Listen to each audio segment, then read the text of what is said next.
Hey guys, and welcome to another YouTube video of us. Today the topic is different positions for hip internal rotation. Most of you know that hip internal rotation is very important in terms of hip health and longevity of the hip joint. Okay, and it's so important also, of course, for different kinds of skills such as pancake or the middle split, for example. Okay, but a lot of people get stuck in just one specific exercise, and we see a lot of 90-90s here. So training hip internal rotation in a 90-90 position is very common. It's not bad, it's a very good exercise, but we will try to think and try to guide you out of this fixed mindset that just one specific exercise is the best exercise to improve internal rotation for you, okay? So there are a lot of different variations out there for hip internal rotation, and want to show you two of them today, okay? So first of all, obviously, most of you know this position already, and it's very easy if you try it a few times to feel the internal rotation stretch, obviously, and to train here the internal rotation for the rear leg, okay? But now, let's try a different variation, okay? This is also for beginners and obviously advanced. This is a seated double internal rotation position, for example, which you can easily switch from your normal 90-90 hip internal rotation exercise. So go in a position where, as you slide with both legs in internal rotation, that your humerus, your hip, is in one line with the knee, okay? So she sits on two yoga blocks. She has a very good internal rotation, for example, and she squeezes the block here in between her thighs, and she walks out, and she should feel you should also feel a very deep stretching sensation in both capsules, this twisting, weird kind of stretching sensation, right?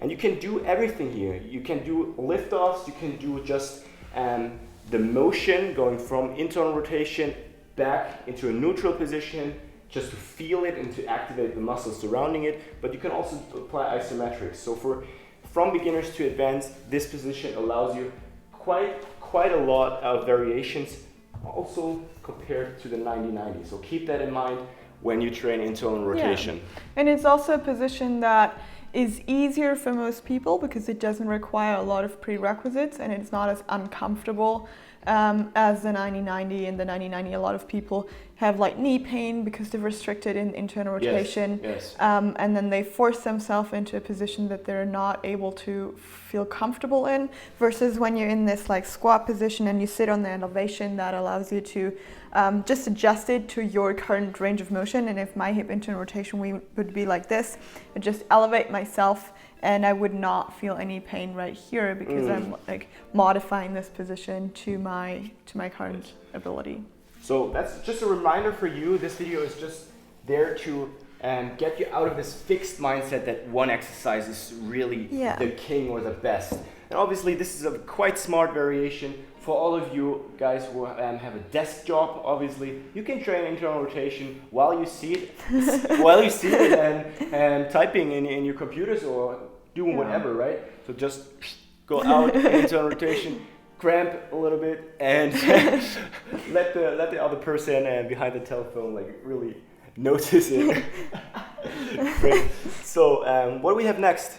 Yeah, this one is not, we're going to do or work on straight leg hip internal rotation.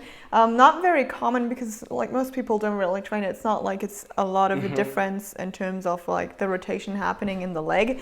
But yeah, you can just get into this modified Cossack position, and it's really important. Probably most of you know this position from hip abduction, lift-offs, or pales on rails. You want to have an L shape right here, and what we can do here is we can work on axial rotations for hip internal rotation. So you have lateral flexion, and you internally rotate your leg basically.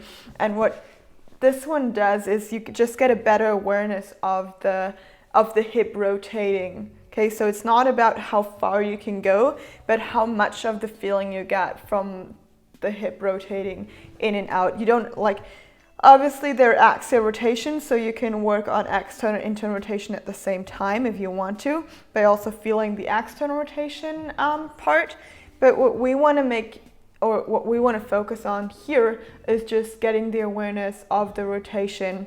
And even though the foot is planted down, you can still try to squeeze out more rotation coming from the hip, thinking of getting that quad to rotate even further down towards the ground. And that is just another variation to train the hip into like internal rotation. 100%. Yeah, and Yes. to get just more, like, it's not necessarily a way to perform heels on rails, because it would be more of like an abduction thing, but Yes. it's still possible. Yes. You just need to know what you need to contract. Exactly. But it's a good way to feel and control the Yes. rotation. Yes.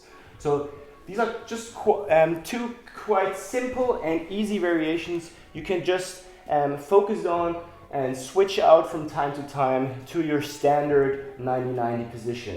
Yeah. Obviously, if you feel pain in some of these variations we just showed you, there are also prerequisites to Yeah. it, right? So if you have problems like identifying your weak links or finding a good way to implement them, then contact us.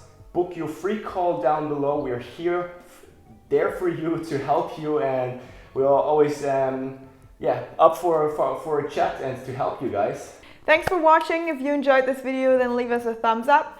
Remember to subscribe to our channel if you want to get updated on the weekly videos that we provide. And we'll see you next time.